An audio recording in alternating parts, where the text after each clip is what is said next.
Me llamo Ruby Lawson. Nací y crecí en un pequeño pueblo llamado Prescott, Oregón, donde los diplomas universitarios colgados en las paredes valían más que la bondad o la pasión. En mi casa no había espacio para sueños vagos, solo para el plan graduarse con honores, entrar en una universidad de renombre y luego seguir una de esas carreras que mis padres consideraban respetables, derecho, medicina o el mundo académico. Mi padre Douglas era profesor veterano de ciencias políticas en la Universidad Estatal de Oregón. Siempre erguido, impecablemente vestido y con un tono de voz que parecía más propio de una conferencia que de una conversación. Mi madre Linda era la directora del único instituto del pueblo y creía firmemente que los errores solo eran fruto de la falta de disciplina y tradición. Para ellos la hija perfecta era mi hermana Natalie Lawson. Recitaba la Declaración de Independencia con apenas 4 años y a los 18 ya estaba becada en la Facultad de Medicina de Harvard. Cuando anunció su beca completa, la familia entera organizó una fiesta. Vinieron parientes de todos lados. Mi padre alzó su copa, los ojos brillándole de orgullo. «Esto sí es el futuro de América», proclamó. Luego, mirando de reojo hacia mí, añadió con desdén: «Ese rollo de los negocios por internet es para niños». Aquella frase iba dirigida claramente a mí. Nunca odié estudiar, pero desde pequeña me atrapaba mucho más lo que pasaba detrás de una pantalla que copiar teoremas en un cuaderno. Con 12 años arreglé la impresora atascada de una vecina a cambio de $10 y 2 entradas de cine. A los 15, programé mi primera página web para la floristería de la señora Martin, y 3 días después recibió su primer pedido online. Recuerdo que con mi primer conjunto de P.B. O'Donnell me sentí como una mujer de otra época. Pensé que mis padres se sentirían orgullosos. En su lugar, mi madre frunció el ceño y soltó un seco: «Deberías concentrarte en el SATE. Estas aficiones no te llevarán a Columbia». Mi padre fue aún más directo. Observó el portátil que estaba configurando para un cliente y dijo con frialdad: «Si quieres pasarte la vida como chica de soporte técnico, adelante, pero no cuentes con un solo céntimo nuestro». Sonreí, pero fue una sonrisa fingida. En esa casa lo único que nunca se me permitió fue ser diferente. En cada comida el nombre de Natalie se repetía como un mantra sagrado, que si había sido elegida para presentar en el simposio de Boston, que si un profesor decía que tenía un liderazgo natural. ¿Y yo? A mí solo me preguntaban: «¿Vas a repetir la parte de matemáticas del SAT por tercera vez, Ruby?». En mayo de mi último año de instituto, estábamos los 4 sentados a la mesa, rodeados de solicitudes universitarias que mi padre había colocado con precisión quirúrgica: Stanford, Princeton, Yale. A mí no me importaba ninguna. El corazón me golpeaba el pecho mientras pronunciaba por fin las palabras que llevaba meses guardando. No voy a solicitar plaza en ninguna universidad. Quiero montar mi propio negocio. Ya tengo un plan, mi primer cliente, y casi $4,000 ahorrados diseñando páginas web. Un tenedor chocó contra el plato. Mi madre se quedó en silencio. Mi padre se levantó muy despacio y su voz atravesó el aire como una cuchilla. «Eso no va a pasar. No bajo este techo». Jamás olvidaré su mirada.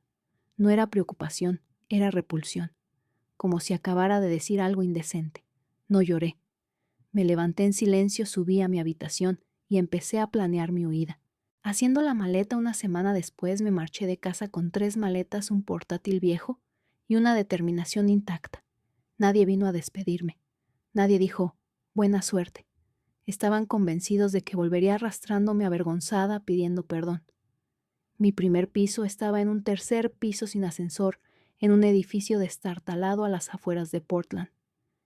No llegaba a los 45 metros cuadrados, con suelos de madera que crujían con cada paso y ventanas que dejaban pasar una corriente helada aunque las cerraras con fuerza.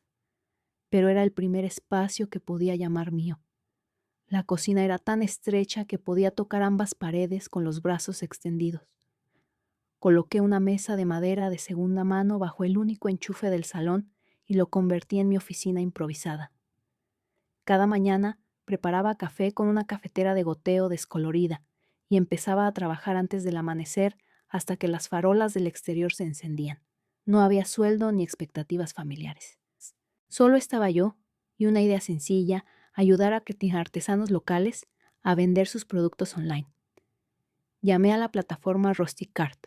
Rusty Cart no era ninguna revolución tecnológica ni contaba con financiación de Silicon Valley, pero yo creía en ella. Oregón rebosaba de personas con talento, alfareros, fabricantes de velas cesteros, pero la mayoría no tenía ni idea de cómo vender en Internet. Yo les creaba páginas web sencillas y me quedaba con un 5% de comisión por cada venta. El resto era para ellos. Durante esas primeras semanas programaba de día y por la noche enviaba correos en frío a tiendas de artesanía. La mayoría ni respondía. Algunos preguntaban: ¿en qué universidad estás estudiando? Cuando decía que no había pisado una facultad en mi vida, se quedaban callados. Uno incluso respondió con un emoji riéndose y un buena suerte con eso. Mi cuenta bancaria se vació antes de lo previsto. Sobrevivía a base de fideos instantáneos, huevos cocidos y judías enlatadas. Por las noches subía la calefacción al máximo, no solo para combatir el frío, sino para ahuyentar el miedo que empezaba a instalarse en cada rincón de mi cabeza. Una vez llamé a mi madre solo para oír su voz, pero cuando le dije que no había vuelto a estudiar, su respuesta fue esta vez inmediata: entonces, no esperes que nadie te esté esperando. Pensaba que ya me había acostumbrado a su frialdad, pero tras esa llamada me senté en el suelo de mi apartamento en silencio durante casi una hora. 3 meses después del lanzamiento Rusty Cart, tenía exactamente 2 clientes. Una era Josie, que hacía jabones artesanales. El otro era Walter, un tallista de madera jubilado, que vivía a 40 minutos en coche. Me llamaba la chica del ordenador y casi nunca acertaba con mi nombre. Pensaba que me llamaba Lucía. Aún así, me pagaba $20 al mes para que le gestionara los pedidos. Gracias a ellos pude pagar la primera factura de la luz sin tener que tirar de tarjeta. Pensé que poco a poco las cosas mejorarían. Pero una mañana de febrero, al entregar un paquete para Josie, me empotraron por detrás en la intersección de la 15 con Broadway. Nadie resultó herido, pero mi viejo Civic decidió no volver a arrancar. El presupuesto de la reparación era de casi $800. No los tenía. Me senté en el salón rodeada de rollos de cinta adhesiva y facturas sin pagar, preguntándome si me había equivocado al apostar por todo esto. Esa misma noche, decidí asistir a un encuentro gratuito para pequeños negocios en la biblioteca del centro. Había visto el anuncio en una web comunitaria y lo había ignorado antes.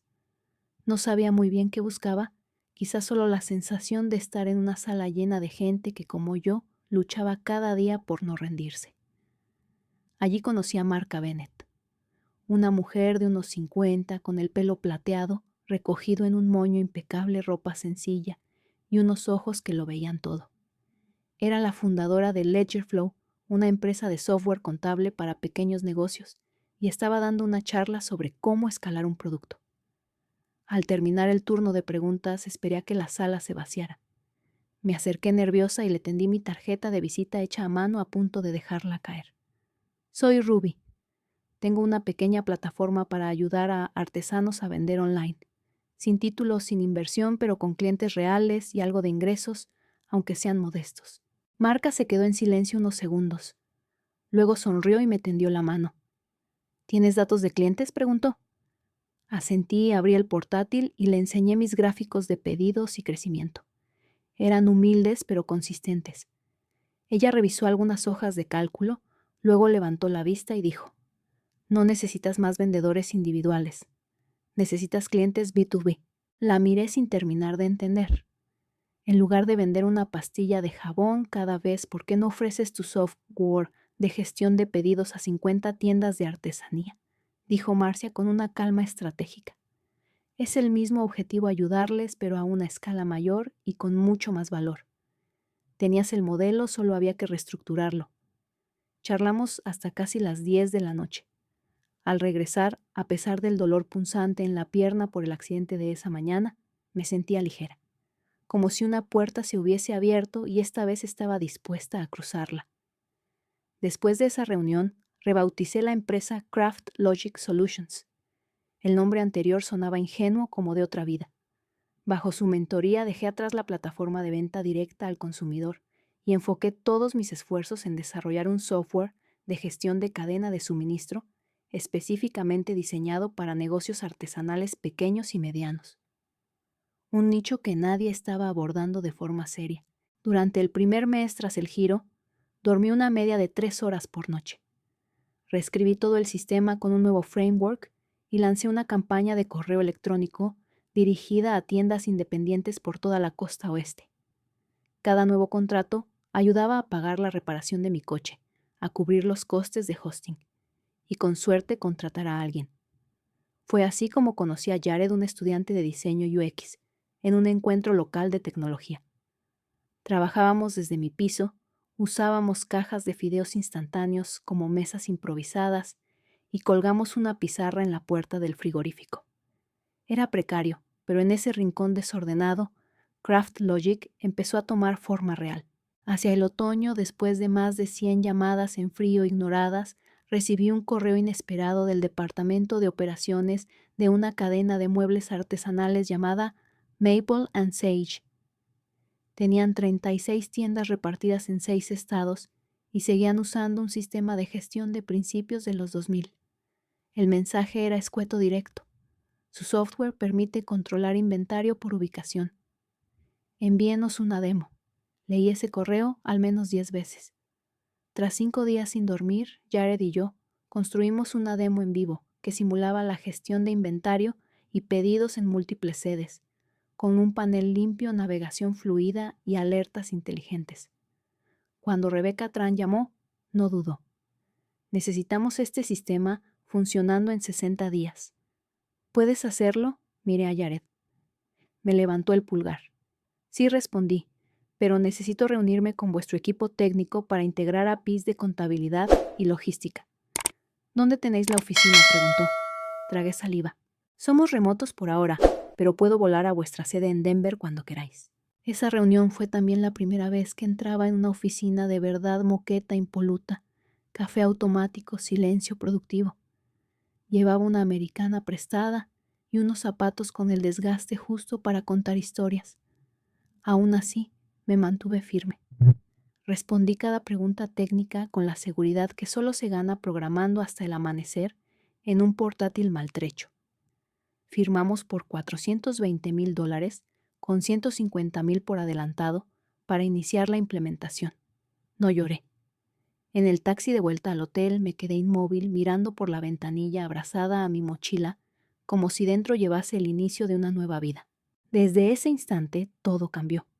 Tras cumplir el primer contrato, Maple & Sage nos recomendó a 3 cadenas más. Una de ellas era Kraft, un supermercado de materiales de manualidades con sede en California. Firmaron un contrato por $630,000 para desplegar todo el sistema. Incorporé oficialmente la empresa en Oregón, alquilé nuestra primera oficina en Beaverton y contraté a 5 empleados a tiempo completo, ingenieros de software, una gestora de proyectos y una contable interna. En 2 años, Craft Logic tenía oficinas en Portland, Denver y San Diego. Prestábamos servicio a más de 60 cadenas y la plataforma se había convertido en un ecosistema completo que gestionaba desde pedidos e inventario hasta integración logística y análisis del comportamiento del cliente. En el tercer año facturamos más de $2 millones con un beneficio neto superior a los $300,000.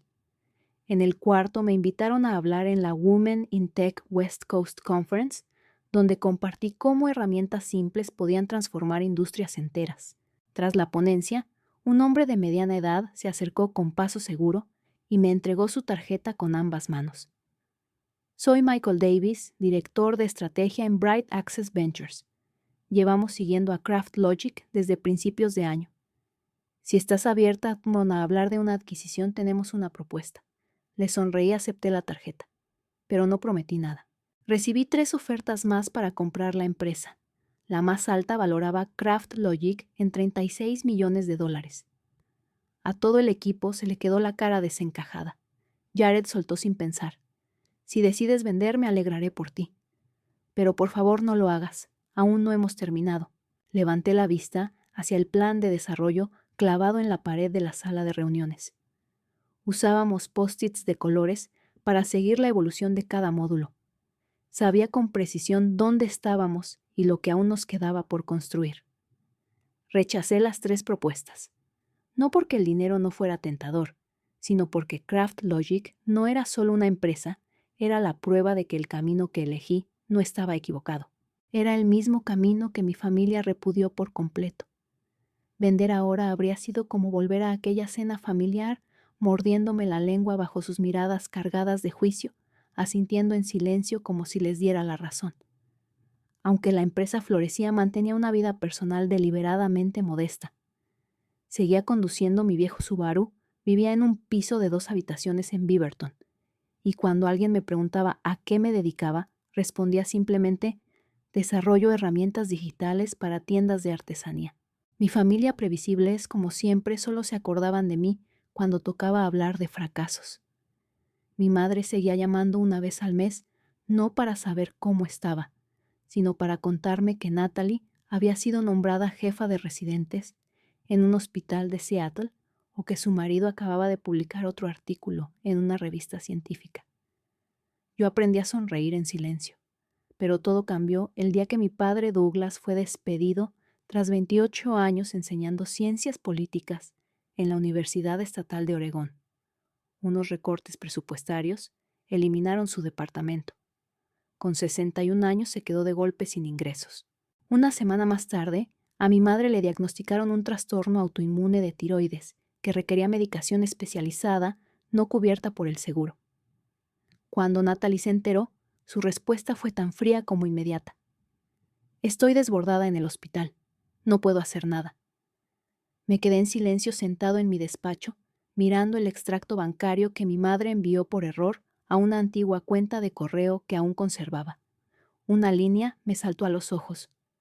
Pago hipotecario de este mes retrasado 16 días. Justo debajo una factura farmacéutica de casi $1,800. Nadie pidió ayuda.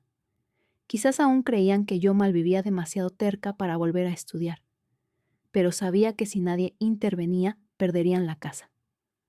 Contacté con mi abogado Robert Kane, quien había diseñado los contratos de inversión de CraftLogic. Le pedí que crease un fondo fiduciario llamado Spring Hill Holding, disfrazado como una ayuda comunitaria de una supuesta organización educativa. En menos de una semana, Spring Hill comenzó a abonar las cuotas mensuales de la hipoteca puntualmente. Mis padres recibieron una carta oficial del banco informándoles de que una entidad había decidido respaldar su préstamo en reconocimiento a sus años de servicio en la educación pública. No hicieron preguntas. Paralelamente, pedí a Robert que constituyera una empresa pantalla Brightstone Consulting registrada en Boise. A través de ella firmé un contrato falso con mi padre, encargándole redactar un manual educativo sobre ciudadanía moderna. Remuneración $2,000 al mes. Nadie investigó, nadie dudó. Mi padre empezó a presumir ante sus amigos de que había sido nombrado asesor estatal en materia educativa. Mi madre, aliviada, asumió que algún mecenas silencioso les ayudaba a pasar el mal trago. Y yo, cada mes autorizaba las transferencias sin pedir nunca reconocimiento. Pero eso no fue todo. El pasado junio, supe que Natalie acababa de tener mellizos. Como el parto fue por cesárea, los gastos imprevistos le impidieron matricularlos en la guardería bilingüe que tanto idolatraba. Semanas después, el centro registró 2 becas nuevas bajo el nombre de Northwest Infant Potential Development Fund, cada una de $9,500 anuales, destinadas exclusivamente a 2 alumnos, Jacob y Lily Winters. Natalie publicó en Facebook en mayúsculas: «Es un milagro, Dios siempre provee de una forma u otra». Leí aquello y sonreí con los labios apenas curvados. En los últimos 3 años, he desembolsado más de $120,000 en mantener su estabilidad, hipoteca, medicación, guardería y el sueldo simbólico de mi padre. Todo legal, todo cuidadosamente camuflado para mantenerme en la sombra. Vivía 2 vidas. En el trabajo era Ruby Lawson, la directora general, que TechBridge Weekly apodó la hechicera tecnológica del sector artesanal. Cerraba contratos millonarios, daba charlas en conferencias y volaba en privado si hacía falta. Para mi familia seguía siendo la hija que abandonó la universidad, quizá vendiendo artesanías por internet. Cada Navidad regresaba en un coche de alquiler cualquiera, con un abrigo gastado, escuchando a mi madre preguntar: ¿todavía no te has planteado volver a estudiar? Mi padre en silencio asentía como si aún esperase que algún día hiciera algo con mi vida. Nunca respondía, seguía callada, seguía pagando todo puntualmente. Ese año Acción de Gracias cayó en un día gris y lluvioso en las afueras de Salem. Regresé con una botella de vino tinto del Valle de Napa, una carpeta impresa a color de casi 40 páginas, y un pendrive que contenía la presentación interna que di en la Conferencia Tecnológica de Seattle el pasado septiembre. Había esperado mucho para este día.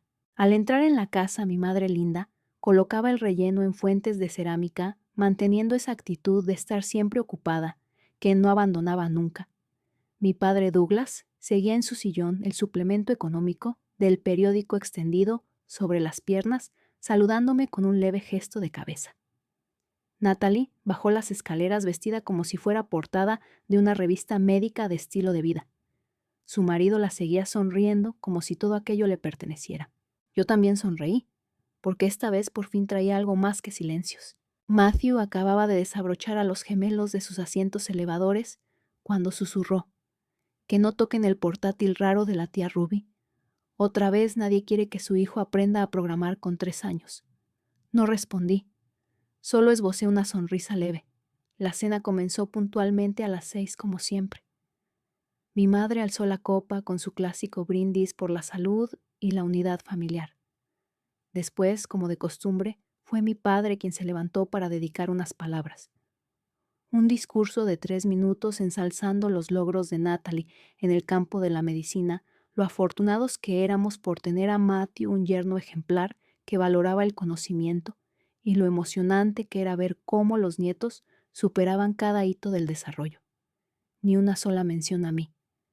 Cuando todos comenzaron a cortar el pavo, coloqué con suavidad un fajo de documentos sobre la mesa justo delante de mis padres. Hoy me gustaría compartir algo, dije con voz serena. Mi madre frunció el ceño como si acabara de derramar salsa sobre el mantel de lino.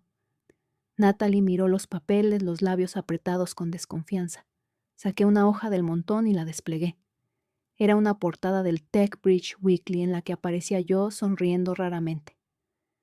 El titular en letras grandes decía Ruby Lawson, fundadora y CEO de Craft Logic Solution, la plataforma que está revolucionando el mercado artesanal, en EEBTU. Mi padre cogió la revista hojeándola como si buscara pistas de una falsificación. ¿De dónde has sacado esto?, preguntó con una frialdad que helaba más que el viento de fuera. De mi propia vida. Llevo 8 años dirigiendo Craft Logic. La empresa da empleo a más de 180 personas en 3 ciudades y está valorada en $47 millones. Mamá, papá, yo soy quien ha financiado cada ayuda que esta familia ha recibido durante los últimos 4 años. Abrí la carpeta Transferencias bancarias de Spring Hill Holding al banco hipotecario de mis padres, documentos de seguro médico para mi madre pagados por un fideicomiso privado. Un contrato ficticio de Brightstone Consulting que otorgaba a mi padre un sueldo mensual y cartas de becas para Jacob y Lily. Todo con pruebas. La sala se quedó en silencio. Mi padre empujó la silla hacia atrás y se levantó de golpe con el rostro encendido. Esto es mentira. Una universitaria fracasada que de repente se convierte en millonaria del software miente al mundo, si quieres, pero no insultes nuestra inteligencia. El que se engaña eres tú, respondí sin alzar la voz. Me he callado, porque creí que esta familia necesitaba conservar su orgullo, pero estoy agotada, cansada de ocultar quién soy solo para que me toleréis. Mi madre susurró como si le diera miedo oírse. ¿Por qué no nos lo dijiste antes?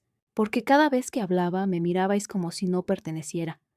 Aquí le contesté despacio. Así que decidí ayudar sin esperar reconocimiento. Natalie se inclinó hacia adelante, clavándome la mirada con frialdad. He trabajado jornadas de 14 horas para ser doctora. Y tú te sientas a teclear en casa y de la nada te conviertes en una CEO celebrada. Es ridículo. No niego tu esfuerzo. Pero no eres la única que ha sufrido. Yo también he dormido sobre el teclado, he comido ramen crudo, porque no podía pagar la factura del gas. Lo construí todo desde cero. Mi padre golpeó la mesa con fuerza. Basta, no quiero oír ni una palabra más. Eres un fraude, una vergüenza para esta familia. Alguien como tú solo puede haber hecho dinero engañando. Me levanté, no grité, no lloré. Así que eso es lo que pensáis, que soy una versión fallida de lo que esperabais. Muy bien. Recogí los documentos con cuidado y los guardé en mi bolso. Mientras me dirigía a la puerta, mi madre me agarró suavemente de la muñeca. Ruby, ¿y la ayuda del mes que viene? La miré. Mi voz era apenas un susurro. Mamá, quienes me ven como una vergüenza no pueden seguir viviendo de mi dinero. Desde hoy se acabó. Salí de aquella casa donde siempre fui vista como una carga. Seguía lloviendo, pero cada gota que caía sobre mis hombros me parecía extrañamente ligera. Me marché de Salem a la mañana siguiente sin dejar cartas ni mensajes. Mi vuelo hacia Florida salía a las 6:15 de la mañana desde PDX. Me senté junto a la ventana del avión observando cómo las nubes finas se disolvían sobre el cielo de Oregón, el lugar donde una vez creí pertenecer. Ya no. 3 años atrás compré una casa de vacaciones a las afueras de Clearwater, justo frente a la costa de Tampa. 3 dormitorios techo, de tejas rojas, fachada blanca y un jardín trasero lleno de pomelos y lavanda. Hasta ahora solo la había visitado en momentos puntuales cuando necesitaba escapar del caos del trabajo. Pero esta vez no era una escapada. Esta vez venía Manpita a empezar de nuevo. Durante la primera semana vacié toda la casa. El interior del alquiler vacacional parecía sacado de un catálogo barato, láminas impersonales colgadas torpemente en las paredes, muebles falsamente antiguos, que chirriaban al moverse, y una decoración sin alma. Para transformarlo en un hogar de verdad luminoso, limpio, moderno, y con carácter contraté a Elena, una arquitecta de interiores local, con gran sensibilidad estética. Un refugio donde pudiera respirar y por fin simplemente ser. Mientras tanto, autoricé a Robert Matarati a enviar las notificaciones pertinentes a cada parte implicada. El Spring Hill Fund dejaba de pagar la hipoteca de la casa. En Salem Brightstone cancelaba de inmediato el contrato de consultoría con el señor Douglas Lawson y las becas especiales para los hijos de Natalie no serían renovadas el año siguiente. Sin explicaciones, no hacían falta. Ya no les debía nada. 2 semanas después crucé por primera vez las puertas de la nueva sede de Craft Logic, situada en el 9º piso de un edificio acristalado, en el complejo empresarial del distrito West Bay, en pleno corazón de Clearwater. Desde allí se divisaba el océano y la luz natural bañaba el suelo de nogal oscuro. Me reencontré con 3 miembros esenciales del equipo original de Portland, Jared, Rachel y Dominic, quienes se habían ofrecido a mudarse para ayudar en este nuevo comienzo.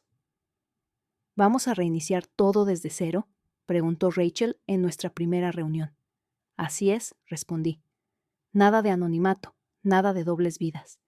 Esta es la etapa más libre tanto para la empresa como para mí. Craft Logic no solo sobrevivió a la transición, floreció. En el primer trimestre cerramos 3 nuevos contratos en Florida, y un fondo de inversión de Boston acababa de proponer una valoración de $59.7 millones, sin contar los productos de inteligencia artificial que teníamos en desarrollo.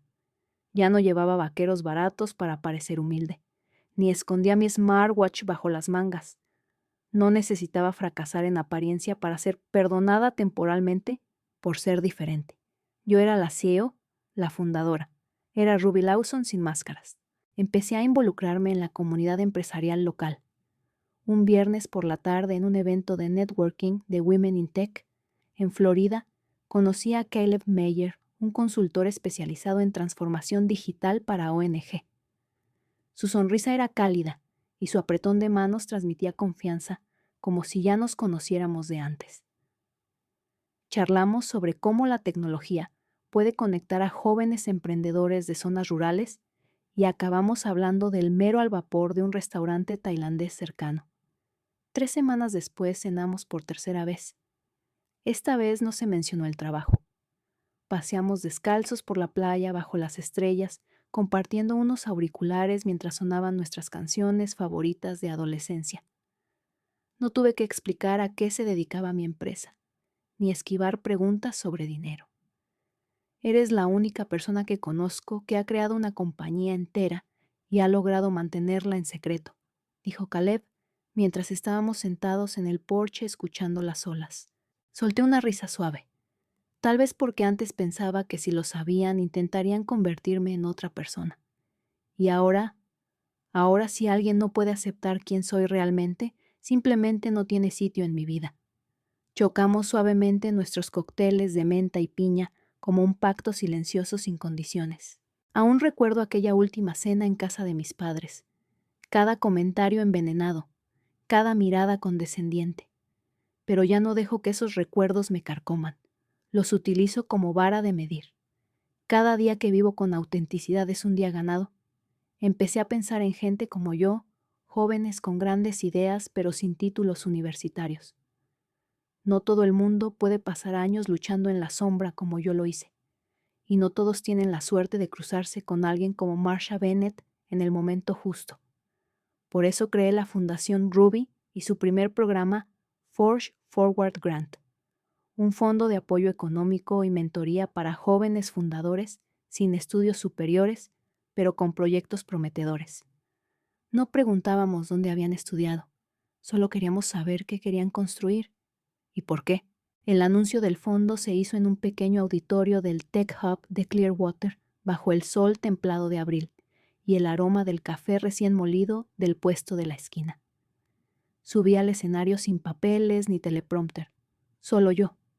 Aquí hay personas capaces de tallar una silla perfecta a los 16 años y otras que desarrollan algoritmos de filtrado de contenido sin haber pisado una clase de informática, dije.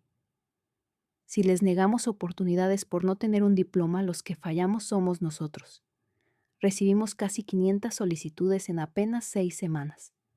Alicia Monroe, 22 años, residente en El Paso, Texas, fue la primera en obtener una beca de $20,000 para desarrollar una plataforma de gestión de turnos para clínicas locales.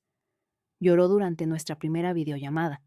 No pensé que alguien me eligiera, dijo cuando en la parte de estudios solo puse instituto. Sonreí con ternura. Tal vez, le dije simplemente, no habías encontrado al revisor adecuado. Forge Forward no era solo un fondo.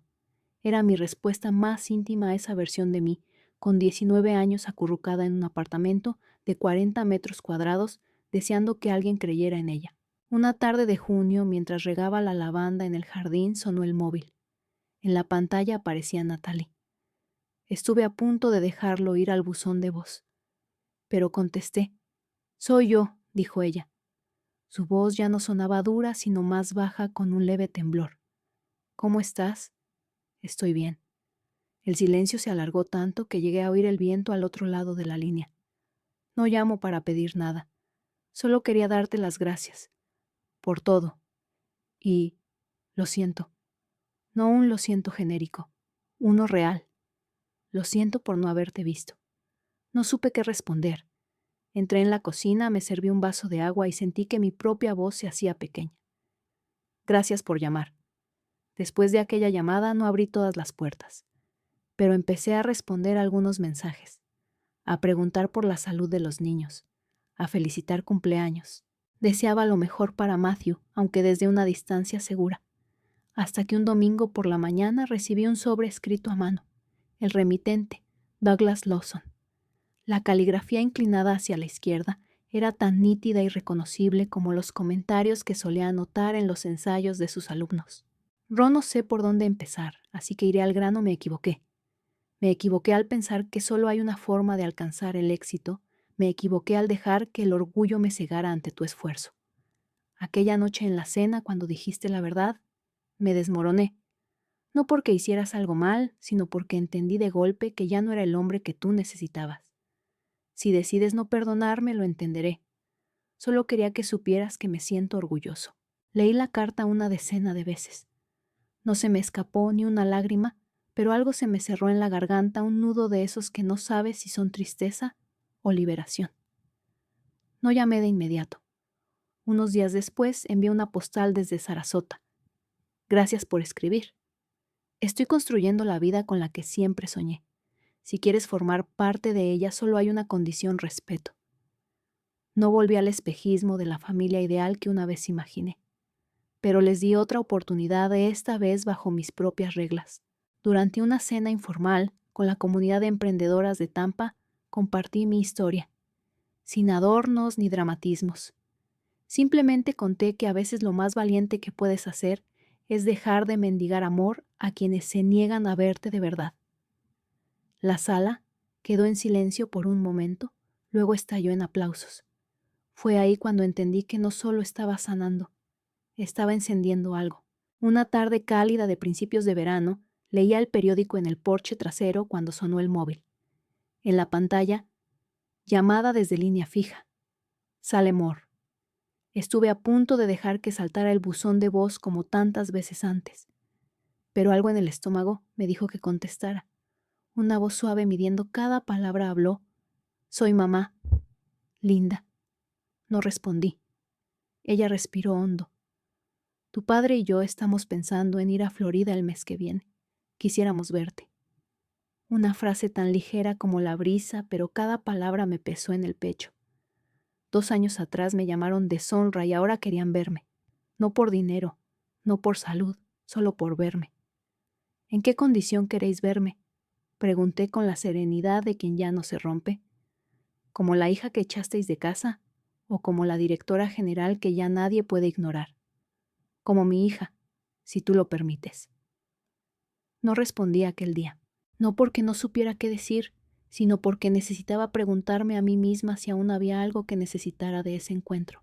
3 semanas después, elegí una pequeña cafetería junto al mar en Clearwater. La brisa movía las palmeras como una música de fondo. Llegué temprano, pedí un café frío y me senté en la terraza. A las 9:00 en punto llegaron mis padres.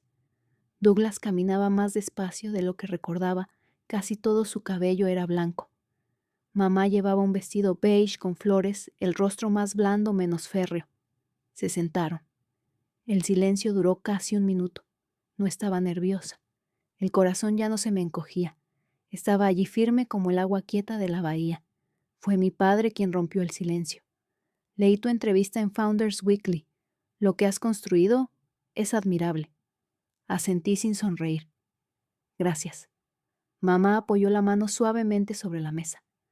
Nos ha llevado tiempo comprender que nunca necesitaba ser el reflejo de nadie. La interrumpí mirándola de frente. «No hace falta que digas eso si no lo sientes. No vine a por otro discurso bien pulido». Bajó la mirada, y por un instante vi a mi madre. No la figura rígida que usaba normas como escudo, sino a la mujer que por fin ya no podía controlar esta parte. Mi padre guardó silencio. Luego dijo: «Una vez me preguntaste si no te consideraba el orgullo de esta familia, que entonces, ¿qué era lo que veía? Hoy quiero responderte, te veía. Y me equivoqué. No esperaba palabras así, pero tampoco dejé que me definieran. Papá, mamá, ya no vivo buscando aprobación. No construí esta vida para merecer halagos o redención. He pasado 2 años viviendo más honestamente, más plenamente, y nada de eso me hace querer volver a lo que fui». Mamá asintió, sin enfado, sin protesta, solo asintió. Nos quedamos unos 20 minutos más. Hablamos del tiempo del nuevo parque marítimo de los hijos de Natalie, aunque aún no estoy lista para verlos. Al salir de la cafetería, mamá se acercó a toda abrazarme. No fue fuerte. No hubo lágrimas, solo lo justo para que por primera vez sintiera que me abrazaba sin intentar cambiarme. Esa misma noche volaron de regreso a Salem. No les hice adiós, ni volví la cabeza. Caminé por la orilla y le mandé un mensaje a Caleb. Lo hice. Me llamó al instante. «¿El qué hiciste?» Me senté delante de ellos sin rabia, sin necesidad, siendo plenamente yo. Su voz se volvió cálida. «Entonces ya has ganado, Ruby. Cada domingo por la noche organizo una cena en mi jardín. Una mesa larga, luces colgantes, pan casero y vino compartido. Está Caleb, está Jared, y también jóvenes fundadoras del Forge Forward Fund. No hablamos de nóminas ni de rondas de inversión. Hablamos de propósito, de decisiones de vivir sin máscaras. No necesito que una familia me acepte. Tengo una comunidad que me eligió desde el principio sin condiciones. Y ahora lo entiendo mejor que nunca. No hace falta nacer en una familia perfecta para tener una vida plena. Solo hace falta el coraje de crearla por una misma. No perdoné porque ellos hubieran cambiado. Perdoné para ser libre. Y por primera vez en mi vida no avanzo para demostrar nada. Avanzo porque ya estoy completa. La historia de Ruby no trata solo de levantar una startup exitosa. Es una lección poderosa. El valor propio no nace del reconocimiento familiar ni de títulos prestigiosos. En el mundo real, muchas personas como Ruby están construyendo su camino con valentía fuera de los moldes impuestos, eligiendo vivir con autenticidad. La sanación no siempre llega con un perdón. A veces llega cuando decides no soportar más. El éxito no se mide por lo que logras demostrar, sino por la libertad con la que eliges vivir. ¿Y tú? ¿Te atreverías a vivir tu verdad aunque eso significara renunciar a la aprobación de los tuyos?